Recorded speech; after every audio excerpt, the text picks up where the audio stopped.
chosen ones. There's a woman right now, could be an aunt, could be a mother, definitely someone who shares your bloodline, and she's standing in her bathroom at 4 in the morning, staring at a reflection she doesn't recognize anymore.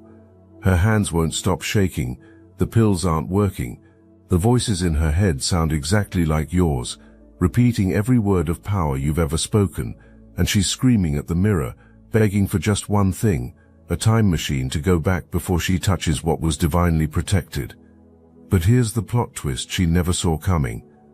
That spellwork she paid top dollar for, that graveyard dirt she buried under your doorstep, that poison she slipped into your cup thinking you'd never know, it didn't just fail. It created a spiritual boomerang that's about to reveal something massive about who you really are, and why every single person who attacked you is now checking themselves into psychiatric wards. Let me start by telling you what nobody else will admit. 3 weeks ago, something shifted in the spiritual realm. A gathering happened. Not the kind you're thinking about. This was bigger. Your enemies thought they were summoning something ancient to finally take you down. But what they actually did was activate a failsafe that's been dormant in your bloodline for generations. See, they didn't know about the Egyptian mystery school connection. They didn't know about the Tesla frequency running through your DNA. They had no idea that attacking you would trigger what I'm about to reveal. The aunt, we'll call her exactly what she is, a karmic terrorist. She started planning this 6 months ago. She noticed how everything you touch turns to gold while her world stays gray and bitter. She watched your rise, your glow up, your transformation into something she couldn't understand or control. The jealousy started as a whisper in her mind, telling her you didn't deserve what you had. That whisper became a scream when she saw you thriving despite every obstacle life threw at you. So she made a phone call. One phone call to that mother figure who's been secretly hating you since birth. That mother figure made another call to a bitter baby mama who's been practicing left-hand path magic in her basement. Before you knew it, an entire network formed. But wait, there's something they didn't count on, and this is where the story gets supernatural. Every meeting they held was being recorded.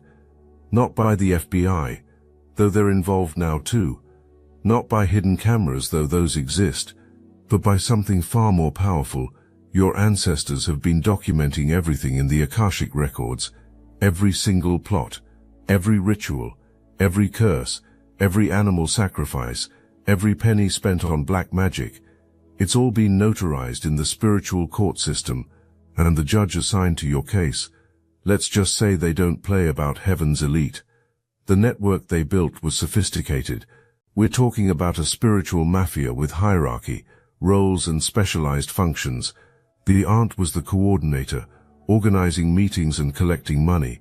The mother figure was the emotional manipulator, spreading lies about you to justify their actions to others. The bitter baby mama was the practitioner liaison, having connections to dark workers across state lines.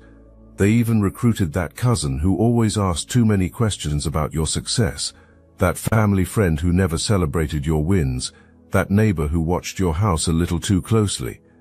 Each person had a role in this orchestrated attack, and each person is now paying a specific price for their participation. The practitioner they hired, this is where it gets interesting. This wasn't some corner store psychic with crystals and candles. They went deep, found someone who claimed to have access to ancient death magic, someone who promised them that this time would be different. This practitioner took their money, $20,000 to be exact, and performed rituals that should have ended you, should have driven you insane, should have destroyed your relationships, your money, your sanity, your very soul. The first ritual was performed at a crossroads during a new moon. They buried your personal items there, mixed with substances I won't even name. The second in a cemetery at midnight, where they tried to bind your spirit to the realm of the dead. The third, and this is where they sealed their fate, involved something so dark I can only tell you this innocent blood was supposed to guarantee success. But on the night of that third ritual, something unprecedented happened.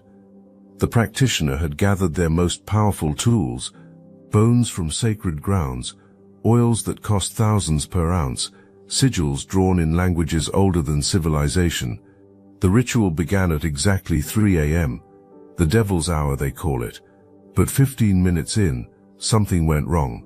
The sacrifice was rejected. Not once, but twice the candles blew out. The altar cracked down the middle. The practitioner's tools turned against them. The very demons they summoned took one look at your spiritual signature and said, "We can't touch this one."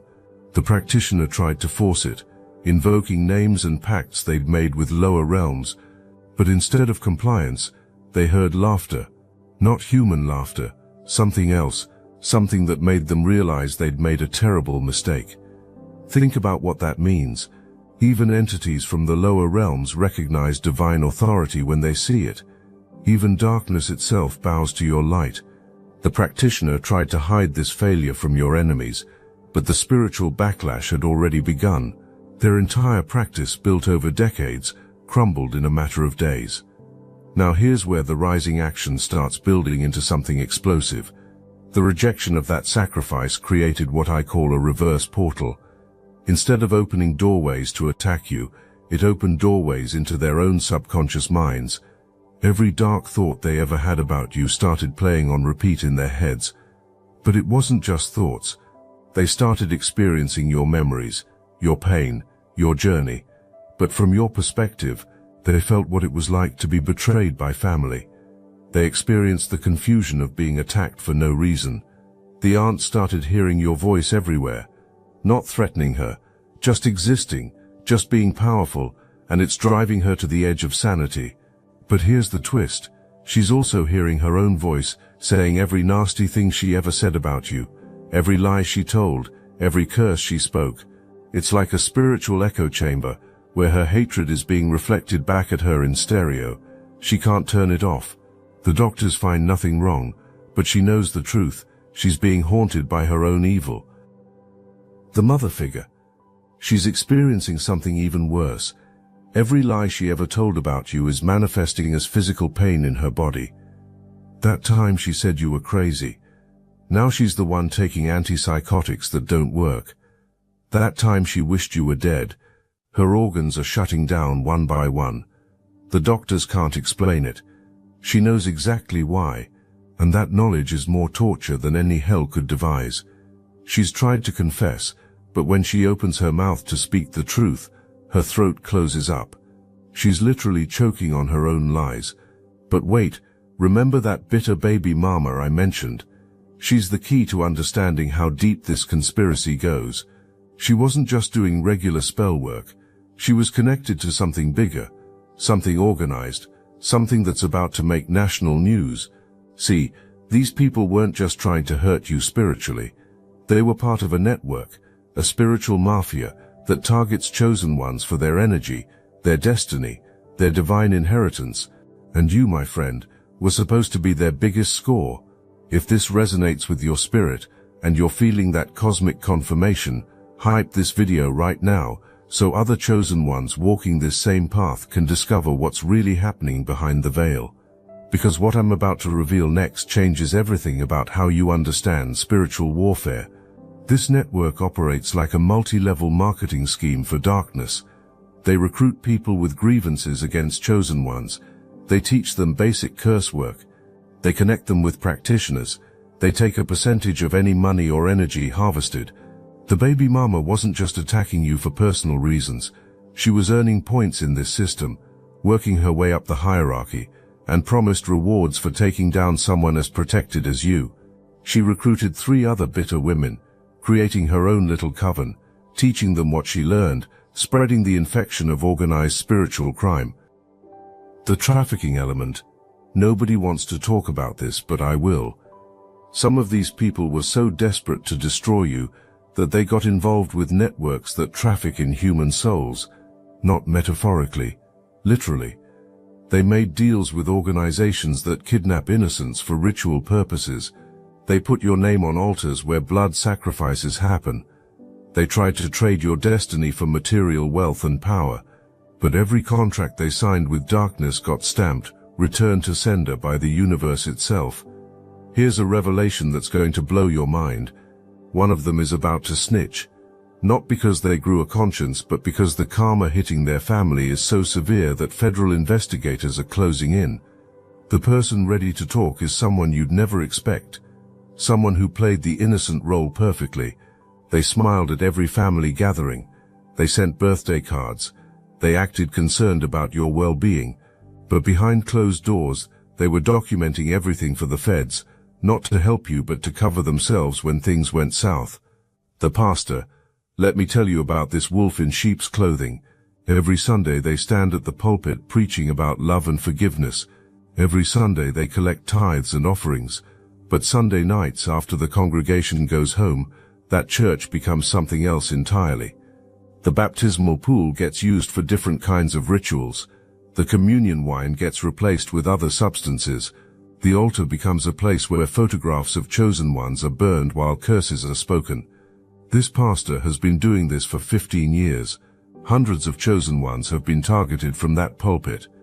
But you're the one that broke the whole system. Now let me tell you about the divine masculine element, because this is where their jealousy really shows itself. There's someone meant for you, someone whose frequency matches yours at a soul level. These enemies could sense this connection forming before you even met this person. They knew that once you united with your divine counterpart, your power would multiply exponentially. So they worked overtime trying to prevent this union. They did spellwork specifically designed to create confusion, mistrust, third-party situations. They wanted you alone, vulnerable, easier to attack. The baby mama's involvement here is particularly venomous. She's not just bitter about the past, she's terrified of your future. She knows that when you unite with your divine counterpart, every lie she told, every manipulation she attempts, every spell she casts will be exposed. Your divine counterpart carries a frequency that reveals truth. When you two come together, it creates a resonance that shatters illusions. All the false narratives, all the victim stories, all the manipulations get exposed simultaneously. She's been working desperately to prevent this reunion, but every spell she casts only accelerates it. But every spell they cast to separate you from love only cleared out the fake connections, leaving room for the real thing. Every ritual performed to block your blessings only removed the obstacles between you and your destiny. They literally cleared your path while trying to block it. The divine masculine or feminine meant for you. They're feeling the pull right now. They're having dreams about you. They're seeing your name everywhere. They're being prepared by the universe to stand beside you as these enemies fall. And when you unite, the explosion of light will be so bright that every shadow these enemies try to cast will be permanently erased. The hometown element adds another layer of betrayal that's actually working in your favor. These aren't strangers from distant lands using remote magic. These are people who ate at your table, who smiled in your face at family reunions, who pretended to celebrate your wins while secretly plotting your downfall. The fact that they're from your hometown means they violated sacred laws of hospitality and kinship. In spiritual law, betraying family blood carries 7 times the karma of attacking a stranger. Your hometown is about to become ground zero for a spiritual reckoning that people will talk about for generations. The coven they formed there, thinking they were hidden, thinking they were protected by their numbers and their combined hatred, every member is experiencing simultaneous breakdown. Mental, physical, spiritual, financial, complete systematic destruction of everything they built on the foundation of attacking you. Local hospitals are seeing an influx of psychiatric emergencies they can't explain. The police are getting calls about people talking to themselves on street corners, successful business owners suddenly acting erratic, respected community members being found wandering confused in the middle of the night. The local news hasn't connected the dots yet, but they're starting to notice patterns. Multiple members of the same families being admitted for psychiatric evaluation. Successful businesses suddenly failing for no apparent reason. People who were pillars of the community now exhibiting signs of severe mental illness. There's actually a journalist who's been tracking these incidents, sensing there's a bigger story.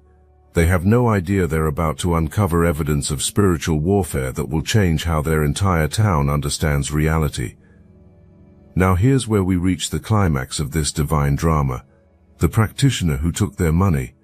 They're not just terrified, they're dying. The backlash from that failed ritual didn't just destroy their practice, It's destroying their body. They've seen what happens when you attack someone who's cosmically protected. They're calling your enemies, warning them to stop, telling them that continuing means certain death. But here's the thing about spiritual criminals. They don't believe in consequences until those consequences are destroying them. Some practitioners have actually left the country, trying to escape the backlash of touching someone marked by heaven. There's a practitioner in Miami who was famous for their death magic, who now spends every day in church praying for forgiveness. There's one in New Orleans who burned all their tools and moved to Montana. There's one in Los Angeles who went completely insane and is now institutionalized, drawing symbols on the walls that spell out your name. The mental deterioration happening to your enemies is following a specific pattern that proves divine orchestration. First they lost sleep. Then came the paranoia. Then the hallucinations started. Now they're in full psychotic breakdown. But here's the kicker. They're completely aware of what's happening to them. They're conscious inside their madness, watching themselves fall apart, unable to stop it. The aunt who started this, she's been admitted 3 times this month. Each time she tells the doctors the truth about the spell work, they increase her medication. Nobody believes her. She's trapped in a prison of her own making, where the truth sounds like insanity. The irony is perfect. She tried to make you look crazy, and now she's the one in a straitjacket. She wanted you talking to yourself, and now she can't stop having conversations with voices only she can hear. She paid for confusion spells, and now her own mind is a maze she can't escape. The mother figure's deterioration is even more poetic. Every curse word she spoke over your life has become a physical ailment in her body. Called you heartless. Her heart is failing. Said you were brain dead. She's having seizures. Wished death upon you. Her cells are dying at an accelerated rate. The medical establishment has no explanation, but she knows exactly why this is happening, and that knowledge is eating her alive faster than any disease. The baby mama's breakdown is happening in public for everyone to see. She was always concerned about image, about appearing successful and put together. Now she's falling apart in grocery stores, having episodes at her job, screaming at invisible enemies in parking lots. The very platform she used to assassinate your character is now documenting her descent into madness. But here's the revelation that changes everything. You weren't just protected, you were bait. The universe used you as a honey trap to expose an entire network of spiritual criminals. Every attack against you was allowed to happen just enough to create evidence, to reveal connections, to expose the depth of organized evil operating in plain sight. You were never in real danger. You were the star witness in a cosmic sting operation that's about to bring down kingdoms of darkness. The sex trafficking ring connection is about to explode into public consciousness. Those kidnapped children they tried to use in rituals against you, they're being found. The investigators don't understand why they suddenly got hot tips about cold cases. They don't know why witnesses are suddenly coming forward. They don't realize they're being divinely guided to uncover crimes that connect directly back to the spiritual attacks against you. When the arrests start happening, when the news breaks, when the pastoral robes come off revealing the monsters underneath, remember that it all started because they touched you. The financial component is equally devastating for them. Every dollar spent on attacking you has been multiplied in their losses. The aunt who spent $5,000 on that first ritual, she just lost her house to foreclosure, and the bank can't explain why the payments she swears she made never registered. The mother who paid for monthly spell work, her bank accounts are frozen while investigators trace money that leads to human trafficking operations. The bitter baby mama who thought she could use magic to secure financial support, she's facing fraud charges that carry 20 years, and every lawyer she contacts suddenly becomes unavailable. The universe is collecting with interest, and the payment plan is non-negotiable. Some of them are trying to declare spiritual bankruptcy, thinking they can escape the debt. They're doing return-to-sender spells on their own karma. They're trying to transfer their spiritual debt to others. They're even attempting to fake their own spiritual deaths, thinking they can be reborn without consequences. But karma doesn't recognize bankruptcy. Karma doesn't accept payment plans. Karma doesn't negotiate. It collects in full, with compound interest, at the worst possible moment. Now as we approach the resolution, Let me show you how the circle completes itself in the most divine way possible. Remember that time machine they're begging for. Even if it existed, going back wouldn't save them, because your protection was written before time began.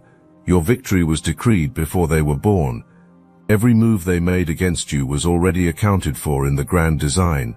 They were always meant to fall, and you were always meant to rise through their opposition. The psychiatric wards filling up with your enemies aren't random institutions. They're specific facilities that specialize in cases that can't be explained by conventional psychology. The doctors are starting to notice patterns. Multiple patients from the same geographical area, all exhibiting similar symptoms, all claiming they're being haunted by someone they tried to harm through spiritual means. There's actually a researcher who's begun documenting these cases, not knowing they're about to uncover evidence of spiritual warfare that will change how we understand consciousness itself. This researcher has noticed something fascinating. All these patients draw the same symbols. They all report the same visions. They all describe the same entity protecting you, something with wings of light and eyes of fire. Some of them have even drawn your face without ever meeting you physically. The researcher thinks it's mass hysteria, shared delusion, or group psychosis. They're about to discover it's something far more real and far more terrifying for those who chose the wrong side of this spiritual war. Your energy signature has been upgraded through this warfare to something unprecedented. You're not operating at the frequency of 1,000 people anymore. You've transcended to something that doesn't have a measurement in human terms. You've become a walking portal of divine justice. When you enter a room, lies can't be spoken. When you speak, truth manifests instantly. When you pray, heaven responds before you finish the sentence. This is what they accidentally created by attacking you, a spiritual superhuman who doesn't just deflect darkness, but transforms it into light.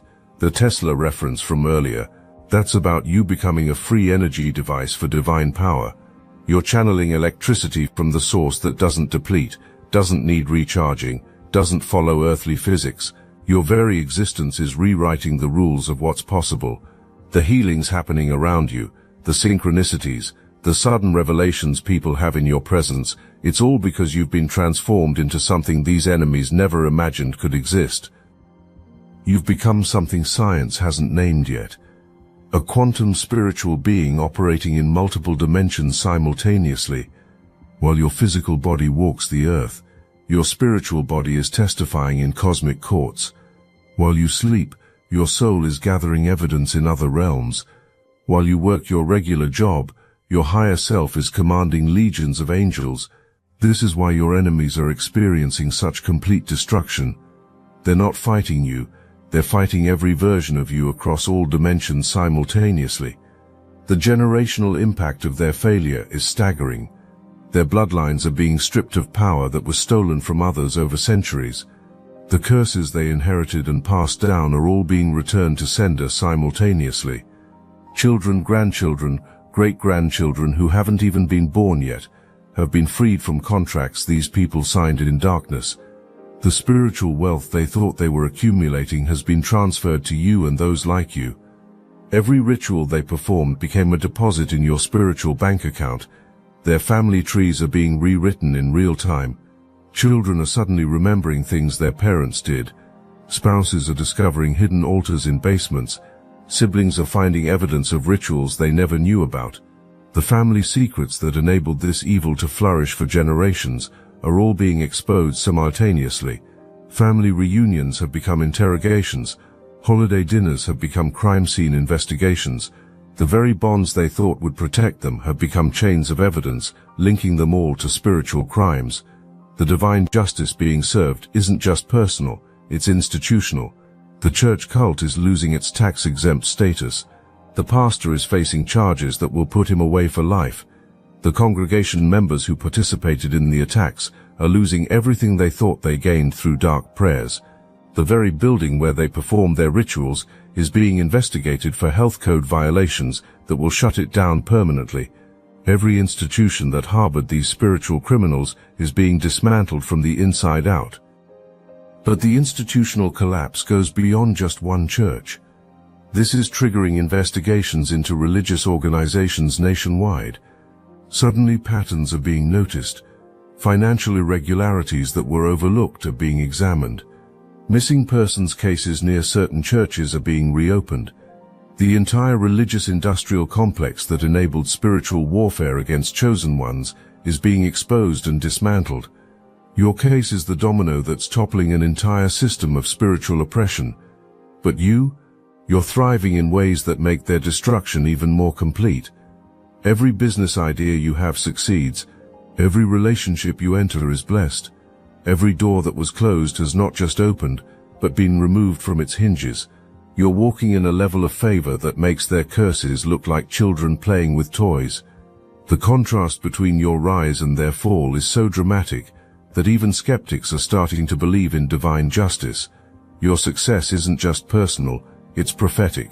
Every achievement you unlock becomes a testimony that echoes through spiritual realms. Your victories are being studied by angels. Your breakthroughs are being documented in heavenly archives. Your story is being told in dimensions you haven't even visited yet. You've become a living legend in realms you don't even know exist. This is why your enemy's defeat is so complete. They didn't just attack a person, they attacked a prophecy in motion. The ancestors making an example of these people aren't playing games.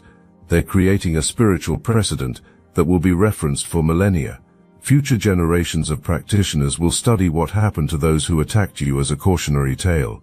Your name will become synonymous with divine protection. The mere mention of what happened to your enemies will make dark workers refuse cases. You've become untouchable, not through your own power, but through the spectacular failure of those who tried to touch you. As this cosmic drama reaches its conclusion, the woman in the bathroom mirror, the one begging for a time machine, receives her final revelation. She sees now that you were never the target, she was. The universe used her jealousy, her hatred, her willing participation in evil to expose and destroy a network of darkness that had operated for generations. Her attack on you was the universe's way of saying enough. She was the instrument of her own destruction and the destruction of everyone connected to her darkness. The time machine she wants so desperately. It's a metaphor for the regret that's eating her alive. She doesn't really want to go back in time. She wants to go back to innocence, to before she knew what it felt like to have heaven itself as an enemy. But that innocence is gone forever. She's seen behind the veil. She knows that spiritual law is real, that karma is precise, that divine justice is inevitable, and that knowledge, that absolute certainty that she chose the wrong side in a spiritual war, is the real source of her madness. Every psychiatric medication they take makes it worse because the problem isn't chemical, it's spiritual. Every therapy session fails because they can't admit the truth without sounding insane. Every attempt to find peace is blocked because they declared war on peace itself when they attacked you. They're living in a hell of their own creation, and the exit door they're looking for doesn't exist. The only way out is through the complete destruction of everything they built on the foundation of hatred. The federal investigations intensifying around them are being guided by forces they don't understand. Prosecutors are having dreams about evidence locations. Judges who are going to be lenient are suddenly feeling compelled to give maximum sentences. Witnesses who were afraid to come forward are finding courage they didn't know they had. The entire legal system is being used as an instrument of divine justice, and there's no lawyer skilled enough to defend against heaven's prosecution. Your protection isn't just continuing, it's multiplying. Every day that passes you become more untouchable. Every attack that fails makes your defense stronger. Every enemy that falls becomes a testament to your divine coverage. You're not just surviving this spiritual war, you're winning it so completely that future battles won't even need to be fought. Enemies will see what happened to those who came before and choose peace instead of war. The divine masculine or feminine meant for you is closer than ever. The very attacks meant to keep you apart have created an unbreakable spiritual bond. They're feeling the pull, following the signs, being guided to you by the same forces that are destroying your enemies. When you finally unite, the power released will reshape reality around you. Everything your enemies tried to prevent will manifest at once, creating a love story that makes their hatred look even more pathetic. This union isn't just romantic, It's cosmic. Two fragments of the same star finally reuniting after being scattered across dimensions. The hometown that harbored these enemies is about to experience a cleansing that will make history, not through natural disaster or economic collapse, but through the systematic exposure of every hidden evil, the trafficking rings, the ritual sites, the financial crimes, the spiritual corruption. It's all being brought to light. Your hometown will be forced to confront the darkness it allowed to flourish, and that confrontation will transform it completely. Some will call it revival. Others will call it judgment. You'll know it as vindication. Now the following is a message meant exclusively for the chosen. If you are compromised by archonic forces, this is not meant for you, and by the spiritual authority conferred to us by the secret chiefs of the Obsidian Inner Order, we grant you license to depart. If not, steel yourself and listen intently, for you shall be redeemed even as we are redeemed. The Obsidian Inner Order is not a program, it's not a course, it's not some feel-good spiritual retreat. We don't sell answers, we remember together. We teach psychic self-defense, real energetic shielding against entities, implants, and interference. We restore manifestation as it was meant to be, raw, immediate, and exact. Every week we gather in secret, not to worship but to awaken, to speak what can't be said anywhere else, to deprogram the matrix layer by layer. You'll know if you're meant to be there. You'll feel it in your bones. The chosen meet every week on Zoom. Why aren't you with us yet? Got gnosis? Join the Obsidian Inner Order. Link in the description. As we complete this circle, returning to that woman in the mirror, but now with full understanding, she represents every enemy who thought they could touch God's chosen and remain standing. Her desperate wish for a time machine is actually the universe's way of showing her that some mistakes echo through eternity. Some attacks create karma that follows you beyond this lifetime. Some chosen ones are so protected that attacking them is spiritual suicide. You stand now not as a victim who survived, but as a warrior who conquered without lifting a finger. Your enemies destroyed themselves using the very weapons they aimed at you. Your protection turned their curses into blessings, their attacks into upgrades, their hatred into your elevation. The time machine they want doesn't exist, but even if it did, they'd discover that you were always meant to rise and they were always meant to fall. The karma they're experiencing isn't revenge, it's revelation. The universe is revealing what happens when darkness challenges light, when jealousy confronts destiny, when human hatred meets divine love. You are the living proof that some people are untouchable, not because they're perfect, but because they're perfectly protected. Some destinies are unchangeable, not because they're rigid, but because they're divinely ordained. Some victories are inevitable, not because the battle was easy, but because the outcome was written before the war began. This is your story, chosen one, not of survival but of sovereignty, not of protection but of power, not of defense but of dominance. While they beg for time machines and second chances, you're creating new timelines and first-time miracles. While they check into psychiatric wards, you're checking into new levels of consciousness. While they lose their minds, you're finding yours. While they fall apart, you're coming together with everything meant for you. The circle is complete. The woman in the mirror has her answer. There is no time machine. There is no escape. There is no undoing what's been done. There is only the eternal truth that you are chosen, protected, and victorious. And anyone who wishes they had a time machine to undo their attacks against you is actually wishing they had never discovered that some lights are too bright to extinguish, some souls too powerful to destroy, and some chosen ones too divinely protected to touch. Your enemies wanted a time machine. What they got was a timeless lesson in divine justice. And that chosen one is the karma they'll carry